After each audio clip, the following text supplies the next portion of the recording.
നിങ്ങൾ കല്യാണം കഴിക്കാൻ വേണ്ടി നിൽക്കുന്ന ആൾക്കാരാണോ? അങ്ങനെയാണെങ്കിൽ ദയവ് ചെയ്ത് ഈ വീഡിയോ ഫുൾ ഒന്ന് കാണുക. പറ്റുമെന്നുണ്ടെങ്കിൽ നിങ്ങളെ വീട്ടുകാർക്ക് അയച്ചു കൊടുക്കുക.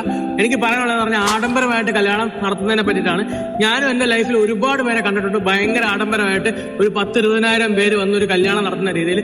നിങ്ങളൊന്ന് ആലോചിക്കുക, നമ്മളെ മക്കളെ അല്ലെങ്കിൽ നമ്മുടെ ഒരു വളരെ സ്പെഷ്യൽ ആയിട്ടുള്ള ഒരു ദിവസം നമുക്ക് ജീവിതത്തിൽ കണ്ടുപരിചയമില്ലാത്ത കുറെ ആൾക്കാരെ നമ്മൾ കാണുന്ന ഒരു ദിവസമാണ് ഈ കല്യാണം എന്ന് പറയുന്നത്. നമുക്ക് അതിനെപ്പറ്റി ഒരു മെമ്മറി എന്ന് പറഞ്ഞാൽ ഒരു പോയിന്റ് കഴിയുമ്പോൾ, ഞാൻ പലരും അടുത്ത് സംസാരിച്ചൊരു എക്സ്പീരിയൻസ് പറയാണ്, ഒരു പോയിന്റ് കഴിയുമ്പോൾ നമുക്ക് തന്നെ തോന്നുന്നത് നമ്മളെ ഫംഗ്ഷൻ ആണോ, ഈ വന്നേക്കുന്നത് ആരാണ്, എന്താണെന്നുള്ളത്.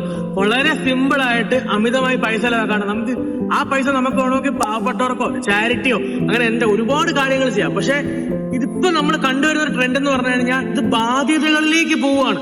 നമ്മൾ ഒരുപാട് പൈസ അനാവശ്യമായിട്ട് ചെലവാക്കി ഇത് പിന്നെ ഈ കടം തീർക്കാൻ വേണ്ടിയിട്ട് നമ്മൾ പണിയെടുക്കണം.